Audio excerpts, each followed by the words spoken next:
آیا حضرت ختم مرتبت نے حسین مجھ سے ہے اور میں حسین سے ہوں، اتنا حصہ بڑا مشہور ہے، لیکن اس کے بعد کا ٹکڑا ہے کتابوں میں، اور ایسے ہی نہیں کہ صرف شیعوں کے یہاں، دوسروں کے یہاں بھی ہے۔ دوسرا فقرہ ہے حسین منی و انا من الحسین، حسین مجھ سے ہے اور میں احب اللہ من احب حسینہ۔ جتنی دیر تک بھائی کریمی صاحب تلاوت پڑھتے رہے کرتے رہے، اگرچہ لوگ بیٹھے تھے مگر گنگناتا رہا، بڑا مزہ آتا ہے یہ پڑھتے ہیں، پتہ نہیں آپ لوگوں کو کیسا لگا۔ تو یہ ہم سے بہتر بتا سکتے ہیں، ظاہر سی بات ہے کہ ہم لوگ تو 30 سال ہو گیا 32 سال ہو گیا چھوڑے ہوئے، تو کتنی چیزیں بھول بھال گئے ہیں، لیکن جو لوگ اس لائن میں رہتے ہیں تو ان کا ریپیٹ ہوتا رہتا ہے، وہ رینیول ہوتا رہتا ہے۔ تو اب یہ دوسرا فقرہ جو ہے احب اللہ من احب حسینہ، بحث یہ ہے ہمارے بزرگوں میں کہ اس کا ترجمہ کیا کیا جائے، اس لیے کہ عربی زبان میں دو طرح کے جملے ہوتے ہیں، ایک ہے جملہ خبریہ اور ایک ہے جملہ انشائیہ۔ جملہ خبریہ وہ ہے کہ جس میں سننے والے کو کوئی خبر ملے، یہ آئے وہ گیا اس نے کھایا خبر ملے۔ تو اب اگر جملہ خبریہ ہے تو ترجمہ سیدھا ہے، حسین منی و انا من الحسین احب اللہ من احب حسین، حسین مجھ سے ہے اور میں حسین سے ہوں، اللہ اس سے محبت کرتا ہے جو حسین سے محبت کرتے ہیں۔ بعض کہتے ہیں کہ ہو سکتا ہے جملہ جملہ انشائیہ، اور بحث نہیں، وقت نہیں کہ میں کو سمجھاؤں انشاء کو۔ خلاصہ یہ کہ انشاء اسی وقت میں ہو سکتا ہے کہ جب اس کو دعا کے معنی میں لیا جائے، اور اگر دعا کے معنی میں لیں گے آپ تو آپ تو وہاں تھے نہیں، لیکن آنکھ بند کر کے چشم تصور کو وا کر کے آپ سوچئے کہ پیغمبر نے کس انداز میں اس حدیث کو فرمایا ہوگا۔ میں اپنا خیال آپ کے سامنے نقل کرتا ہوں کہ شاید اس طرح کہا ہو، حسین منی و انا من الحسین احب اللہ من احب حسینہ، حسین مجھ سے ہے میں حسین سے ہوں، اللہ اس سے محبت کر جو حسین سے محبت کرے۔ دنیا میں کسی کی دعا قبول ہو یا نہ ہو، کسی میں یہ دم ہے کہنے کا معاذ اللہ کہ نبی کی دعا قبول نہیں ہوگی، اور نبی کی دعا کیا ہے؟ اللہ اس سے محبت کر جو حسین سے، گویا پیغمبر نے نسخہ دے دیا، محبوب خدا بننا ہے محب حسین بن جا، محبوب خدا بننا ہے محب حسین بن جاؤ، معشوق الہی بننا ہے عاشق حسین بن جاؤ۔ اللہ تم سے محبت کرے گا اگر تم حسین سے محبت کرو گے۔ حسین کیا ہے؟ جس کو دیکھیے حسین، اللہ تو حسین حسین، ہاں رسول اللہ تو حسین حسین، فرشتے تو حسین۔ میں پڑھنا کچھ اور چاہ رہا تھا، دو لوگ کمرے میں پہنچے، ایک کہہ رہا تم کہو، دوسرا کہہ رہا تم کہو، پہلا کہہ رہا نہیں تم کہو۔ دھیرے دھیرے دھیرے جب سناٹا ہوا تو بڑے اس سے کہا مولوی صاحب تھوڑا فضائل پڑھ لیجیے۔ تو میں نے بھی کہا بھائی 8 دن بہت تقویٰ کر لیا، تو مجھے اب جس کے صدقے میں دین باقی ہے آج یہ بتایا جائے کیسے بچایا اس نے۔ سبحان اللہ سبحان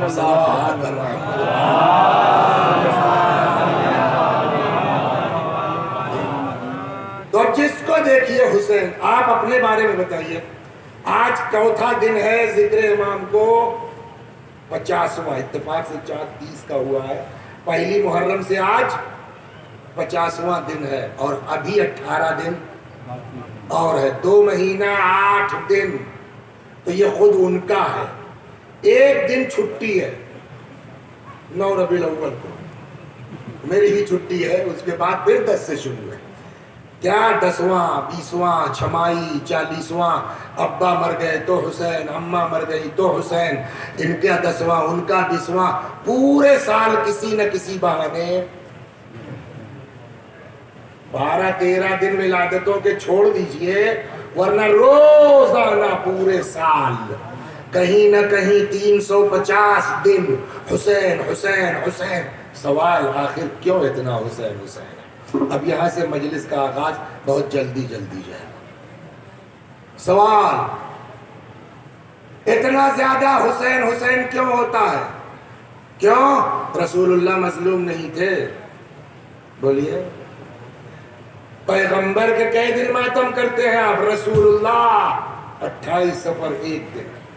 امیر المومنین کے کتنے دن ماتم کرتے ہیں آپ؟ 18 19 20 21، بس نہ 3 دن یا 4 دن۔ حضرت صدیقہ سلام اللہ علیہ، اب ذرا سا بیداری آئی ہے تو 20 25 دن، بس نہ۔ بقیہ امام 1 دن۔ اکثر اماموں کی شہادتیں گزر جاتی ہیں اور ہم کو پتہ بھی نہیں ہوتا کہ آج کس امام کی شہادت تھی۔ تو سوال ہوگا نا کہ جب تمہارے 12 امام ہیں، 14 معصوم ہیں، تو ان میں خالی حسین حسین کیوں؟ سب مظلوم تھے نا۔ امیر المومنین کے لیے فقرہ ہے زیارت کا، السلام علیک یا اول مظلوم غصب حقہ۔ کائنات کے پہلے مظلوم کا نام ہے علی، اتنا ذکر تو نہیں ہوتا۔ اب یہاں سے شروع ہوئی بات، حسین کا ذکر اتنا کیوں ہوتا ہے سلام اللہ علیہ؟ جواب، ان کی مظلومانہ شہادت کی بنیاد پر۔ ساتھ ساتھ چلیے، اتنا ذکر حضرت کا کیوں ہوتا ہے؟ جواب بولو، ان کی مظلومانہ، ان کو اتنی مظلومی کے ساتھ شہید کیوں کیا گیا؟ جواب، شرابی، بے دین، لا مذہب یزید نام کا ایک لونڈا تھا۔ یہ لونڈا میرا لفظ نہیں ہے، کتابوں میں وغیرہ لکھا ہوا ہے کہ یہ دین کی بربادی کچھ لونڈوں کی بنیاد پر ہوگی۔ کتابوں میں لکھا ہے، ان کی بھی کتابوں میں لکھا ہے۔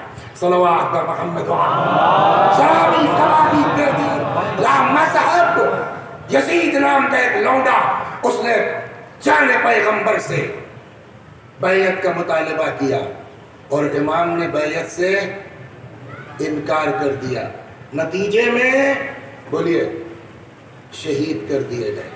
یہی تو جواب ہوا نا۔ پھر چلیے، اتنا ذکر کیوں؟ ان کی مظلومانہ شہادت کی بنیاد پر۔ ان کو اتنی مظلومی کے ساتھ کیوں شہید کیا گیا یزید کی بیعت سے؟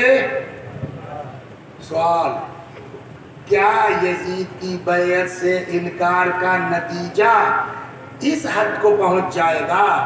یہ پتا تھا امام کو کہ نہیں پتا تھا؟ آپ کے سامنے صرف 2 جواب ہو سکتے ہیں، یا کہیے گا ہاں یا کہیے گا نہ۔ دونوں صورتوں میں امام کی امامت پر سوال اٹھتا ہے۔ اگر آپ کہیں گے نہیں امام علیہ باللہ اتنا نہیں سمجھ پائے کہ بات یہاں تک پہنچ جائے گی، لیکن اب چونکہ انکار کر دیا تھا تو کر دیا تھا، کہہ دیا تو سو کہہ دیا۔ جیسے ہی آپ یہ کہیں گے کہ معاذ اللہ حضرت کو یہ اندازہ نہیں تھا، سوال، جو آدمی اپنا میٹر نہ سمجھ پائے وہ ہماری امامت کیا کرے گا؟ تو آپ گھبرا کے آپ نے کہا نہیں سب معلوم تھا۔ جیسے ہی آپ نے کہا سب معلوم تھا، ویسے ہی بہت بڑا سا اعتراض آئے گا، ارے تب تو قرآن کے خلاف کر دیا انہوں نے۔ اور جو انسان قرآن کے خلاف چلا جائے وہ کچھ ہو سکتا ہے، ہمارا امام نہیں ہو سکتا۔ تو کیسے قرآن کے خلاف؟ کیسے کہ اس لیے کہ قرآن کہتا ہے لا تلقوا بأیدیکم الی التہلکہ، اپنے ہاتھ سے اپنے آپ کو ہلاکت میں نہ ڈالو۔ جب پتا تھا کہ یزید کی بیعت سے انکار کے نتیجے میں مار دیے جائیں گے، تب کیوں انکار کیا؟ اس کا مطلب جان بوجھ کے سمجھتے ہوئے اپنے کو قتل کے لیے پیش کر دیا، اور یہ سیدھے سیدھے قرآن کے خلاف ہے۔ جو آدمی قرآن کے خلاف کر دے وہ امام نہیں ہو سکتا۔ ہم لوگ پھنس گئے دونوں صورت میں۔ اگر کہتے ہیں نہیں معلوم تو بھی سوال، اگر کہتے ہیں پتا تھا تو بھی اعتراض۔ تو پہلے جلدی جلدی طے ہو، امام کو پتا تھا کہ نہیں تھا؟ جواب، ابھی اس دنیا میں نہیں آئے ہیں، شکم مادر میں ہے۔ حضرت صدیقہ سلام اللہ علیہ نے فرمایا میرے شکم میں جو بچہ ہے عجب آوازیں دیتا ہے، کبھی کہتا ہے یا اماں انا ولدک العطشان، کبھی کہتا ہے یا اماں انا ولدک العریان، اماں میں تمہارا پیاسا بچہ ہوں، اماں میں تمہارا برہنہ بچہ ہوں۔ وہ حسین جو شکم مادر سے بتا دے کہ میرے ساتھ کیا ہونے والا ہے، 63 سال کی عمر میں ان کو پتا نہیں تھا کہ یزید کی بیعت سے انکار کا نتیجہ کیا ہوگا۔ آ گئے دنیا میں ام ایمن امام کو آغوش میں لے کے نکلی ہیں.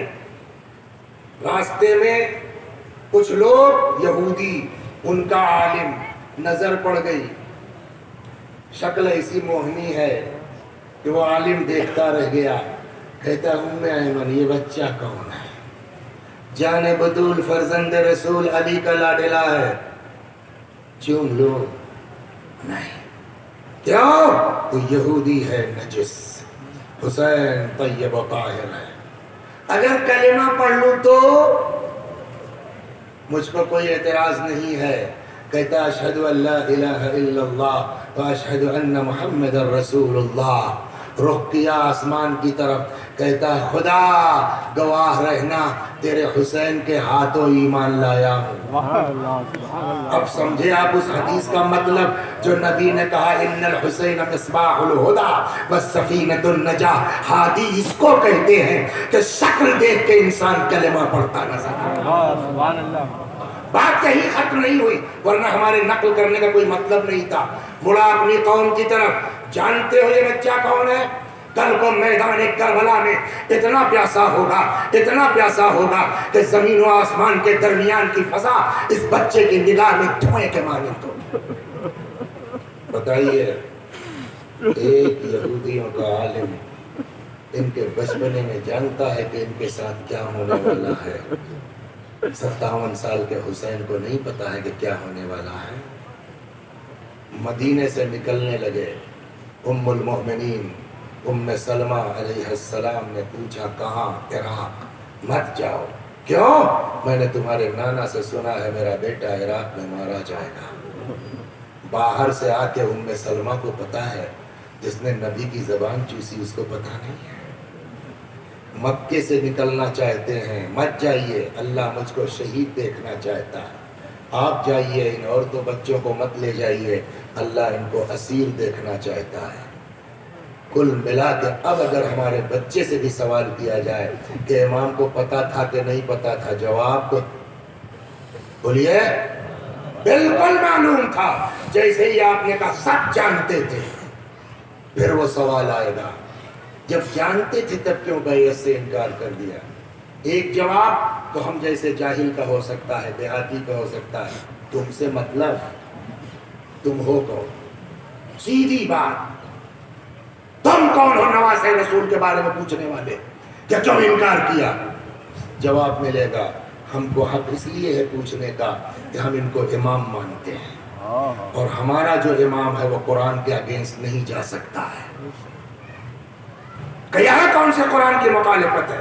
وہی قرآن کہتا اپنے ہاتھ سے اپنے آپ کو ہلاکت میں نہ ڈالو. اب پھنس گئے نا مولا اب کیا کریں؟ قرآن کا تو انکار نہیں کر سکتے. آیت تو نہیں کھا سکتے ہم. آپ نا آیت کہہ رہی ہے اپنے ہاتھ سے اپنے آپ کو ہلاکت میں نہ ڈالو. مولا اب کیا کریں؟ اب تو قرآن پڑھ کے اعتراض ہو رہا ہے. کیا کریں؟ عجب نہیں حضرت جواب دیں. جب کوئی یہ بات کہے خالی اس سے اتنا پوچھ لینا کیا کوئی مسئلہ قرآن کی ایک آیت سے طے ہوگا؟ مطلب تو پوچھو اس سے جو یہ آیت سنا رہا ہے کہ تم کو یہ آیت نظر آ گئی اپنے ہاتھ سے اپنے آپ کو ہلاکت میں نہ ڈالو، اور وہ آیتیں نظر نہیں آئیں جہاں قرآن کہتا وَلَا تَحْسَبَنَّ الَّذِينَ قُتِلُوا فِي سَبِيلِ اللَّهِ أَمْوَاتًا بَلْ أَحْيَاءٌ عِندَ رَبِّهِمْ يُرْزَقُونَ. جو اللہ کی راہ میں قتل ہو گئے ہیں انہیں مردہ نہ سمجھو، وہ زندہ ہیں، اپنے اللہ کے پاس سے روزی پا رہے ہیں. ارے اے مولا یہ تو آیت ہم کو یاد تھی. مطلب کیا ہوا کہ جب کوئی اعتراض کرے خالی اتنا پوچھ لینا قرآن نے ہلاکت سے منع کیا ہے کہ شہادت سے منع کیا ہے؟ صلوات در محمد.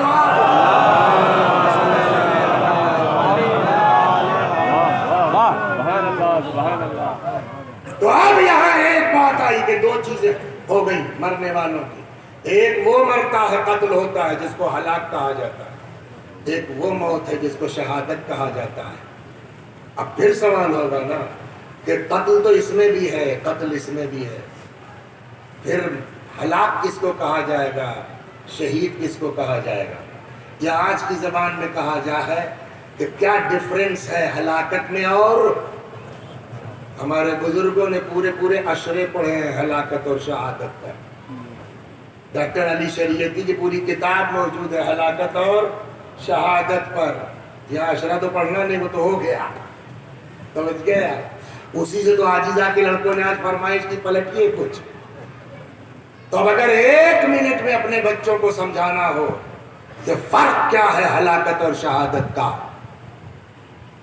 اسی آیت کو پھر سے پڑھ لو، سمجھ میں آ جائے. وہاں کیا تھا؟ اپنے ہاتھ سے اپنے آپ کو ہلاکت میں نہ ڈالو، ہے نا، دیٹس آل. یہاں کیا ہے؟ وَلَا تَحْسَبَنَّ الَّذِينَ قُتِلُوا، مت گمان کرو ان لوگوں کو جو قتل ہو گئے. لیکن ہر قتل ہونے والے کے لیے نہیں کہہ رہا ہے قرآن. قرآن نے ایک شرط لگائی ہے، فی سبیل اللہ، ہاں، جو اللہ کی راہ میں قتل ہو گئے. اس کا مطلب قتل ہونے والوں کی 2 قسمیں ہیں.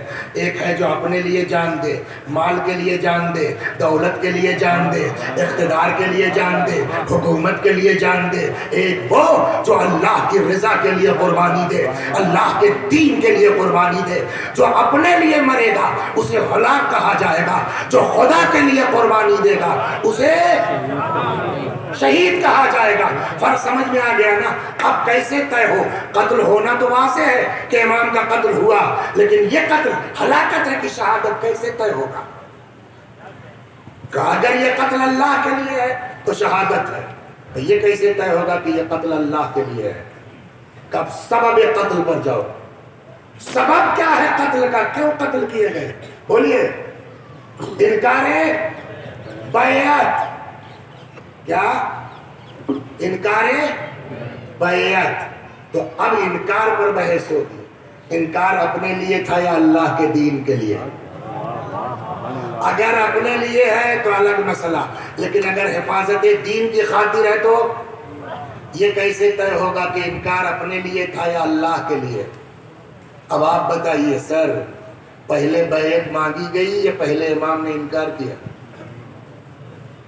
تو مولوی صاحب پھر انکار پر بحث کیوں کر رہے کہ حسین کو انکار کیوں تھا؟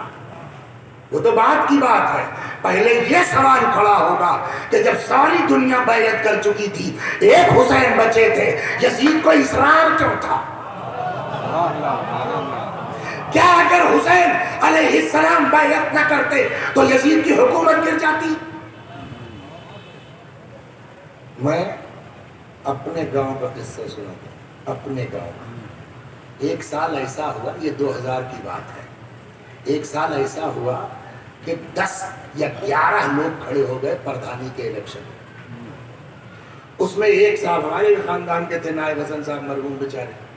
تو پہلے خبر آئی کہ 4 ووٹوں سے ہار گئے. 104 ووٹ ملے ان کو، اور وہ کیا ہوا؟ 100 ووٹ ملے. 100 ووٹ ملے اور 4 ووٹ سے وہ تھوڑی دیر کے بعد BDC ووٹ ہوتا ہے ہم لوگوں کے دیہاتوں میں، اس کا بکسا کھلا، اس میں 12 ووٹ ان کے نکل آئے. تو 4 اس میں چلا گیا 8 ووٹ سے. اور کل ووٹر کتنے تھے؟ قریب 1200. 1200 ووٹوں میں کتنا ملا پردھان جی کو ہمارے؟ 112. کتنے لوگ ان کے خلاف ہیں؟ بولیے. 1000 آدمی ان کے خلاف ہیں. 90% آدمی پردھان جی کے ہمارے خلاف ہیں. 10% نے ووٹ دیا. 5 سال کوئی ہلا سکتا ہے ان کو؟ جبکہ ان کے پاس بیچارے کے نہ فوج ہے. پردھان ہے کیا؟ پردھان جیسے دلی کا مکھ منتری، کیا فرق ہے؟ نہ اس کے پاس پولیس ہے نہ اس کے پاس پولیس ہے. پردھان میں دلی کے چیف منسٹر میں کیا فرق ہے؟ مگر اس کے باوجود کہ پردھان کے پاس نہ پولیس ہے، نہ پیسہ ہے، نہ 5 سال کوئی ہلا سکتا ہے. بولیے. تو یزید کے پاس تو سب کچھ تھا. کچھ لوگ تھے مخالف، وہ بھی سن لیے 1 منٹ میں. ایک صاحب تھے بڑی بڑھیا شاعری کرتے تھے، یزید کے خلاف انہوں نے پورا کلام کہہ دیا. شام کو 40,000 پہنچ گئے، صبح قصیدہ آ گیا. یہ ہے تاریخ، پڑھ کے تو آپ سمجھ جائیں. ایسے ایسے بھی لوگ تھے.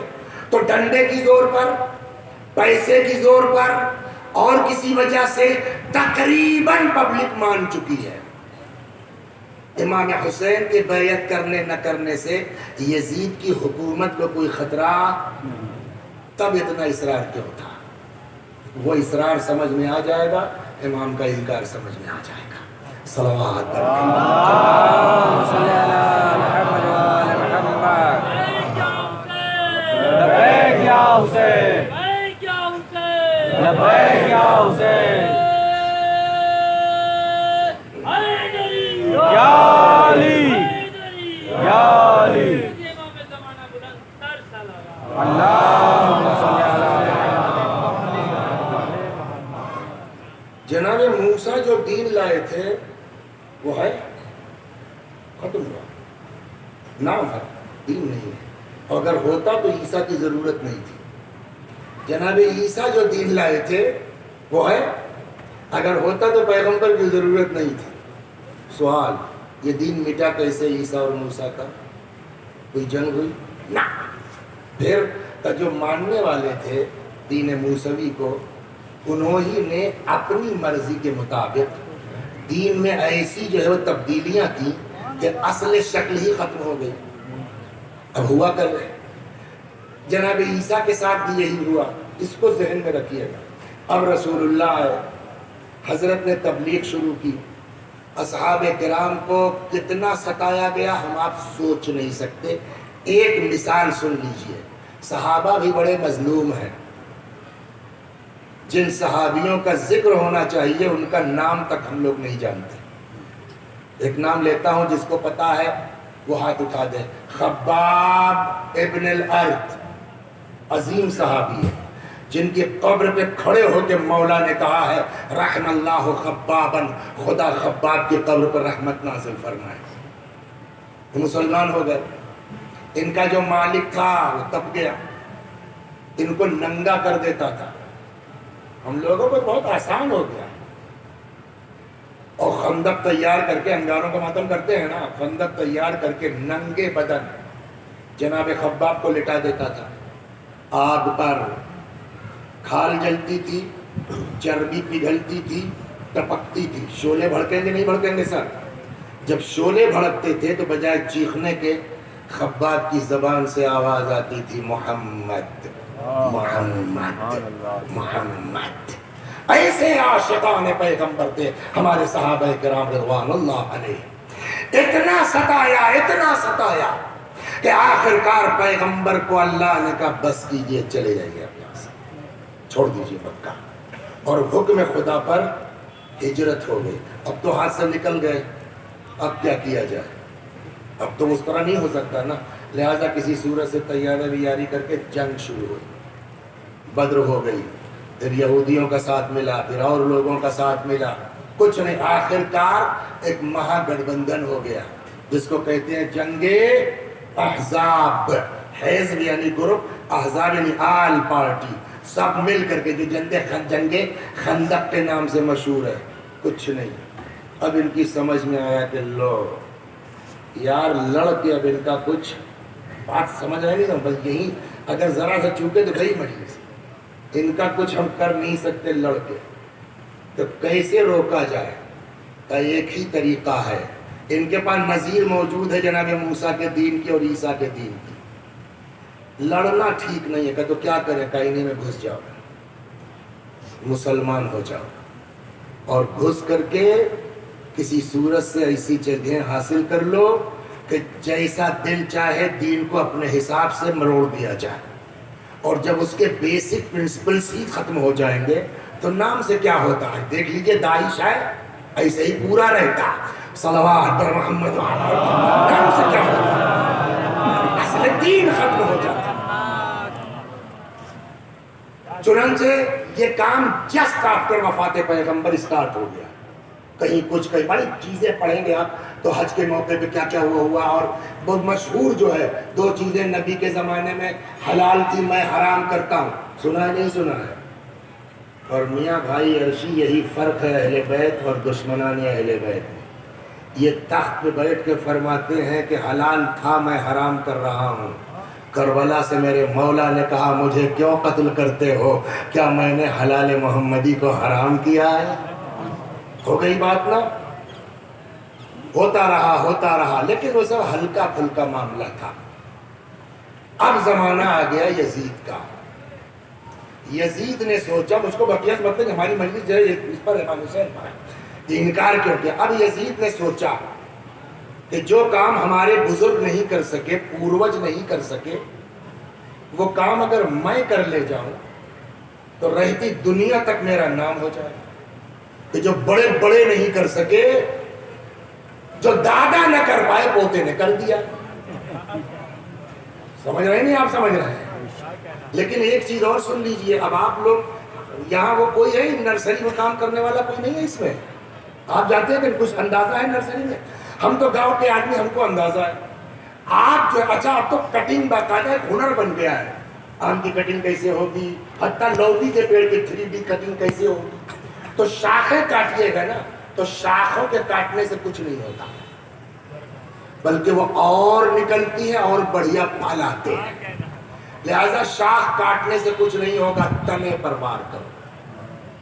بولیے اسلام کا تنا کیا ہے؟ نہیں، صلوات پڑھیے تب تک سوچیے، میں بتاؤں.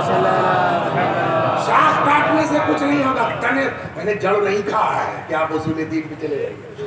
تنے پہ وار کرو. تنا کیا ہے؟ ارشاد ہوتا ہے الصلاۃ عمود الدین، نماز بولیے دین کا ستون ہے.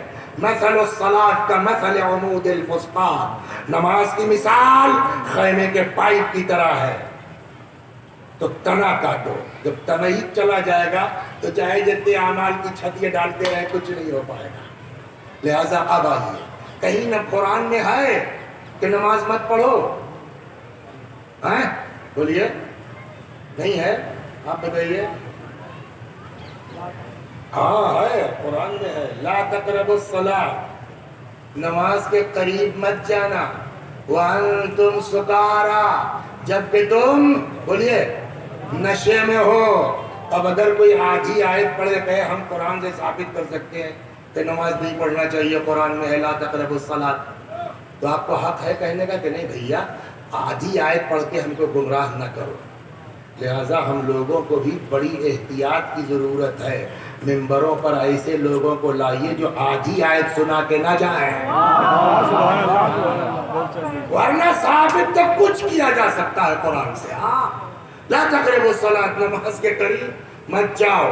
ویسے ہی ایک آیت اور ہے، ویل معنی معلوم ہے کیا ہے؟ ویل، ہاں ویل کہتے ہیں جہنم کا وہ نچلا طبقہ جس میں گھور عذاب ہونا، شدید سخت عذاب ہونا ہے. اس میں کون لوگ جائیں گے معلوم ہے؟ نماز پڑھنے والے. کہاں؟ فوائلون، یہ یزید کی بدماشی سنانے جا رہا ہوں آپ کو فتویٰ. فوائلون للمصلین، ویل ان نماز پڑھنے والوں کے لیے الذین هم عن صلاتهم ساہون، جو اپنی نماز میں غفلت برتتے ہیں. تو یہ کس کے لیے ہے؟ جو نماز میں. لیکن اگر آدھی آیت پڑھیے تو کیا ہوگا؟ فویل للمصلین، ویل نماز پڑھنے والوں کے لیے، خبردار نماز قریب مت جانا، معاذ اللہ جہنم میں چلے جاؤ گے، ہے نا. ایک ادھر آئیے، شراب اور جوئے کے بارے میں بھی آیت ہے. ارشاد ہوتا ہے یسألونک عن الخمر والمیسر قل فیہما اثم کبیر. پیغمبر یہ سب پوچھ رہے ہیں آپ سے جوئے اور شراب کے بارے میں، آپ کہہ دیجئے بہت بڑا گناہ ہے. تو قرآن نے بہت بڑا گناہ کہا ہے شراب کو، لیکن خاص کر کے لفظ ویل یہاں یوز. اب یزید کی بدماشی دیکھیے، وہاں سے لیا اس نے شراب والی آیت اور یہاں سے لی اس نے آدھی آیت ویل والی نماز والی، دونوں ملا کے اب یزید شعر کہتا. فتوے سنیے یزید کے، یہ جو کچھ نماز روزہ دکھ رہا ہے نا، یہ احسان ہے امام حسین علیہ السلام. دونوں آیتیں وہاں سے شراب والی لیتا ہے، ادھر سے نماز والی لیتا ہے. اب یہ شعر یزید کا ہے، کہتا ما قال ربک ویل للذی شربا، نہیں کہا ہے تمہارے رب نے. بولیے کوئی وکیل ہے اس میں بال کی کھال نکالنے والا؟ کیا مطلب ہوا نہیں کہا تمہارے رب نے؟ وہ تو یہی پکڑا گیا نا. کیا مطلب ہوا تمہارے رب؟ یعنی یزید اللہ کو اللہ نہیں سمجھتا تھا.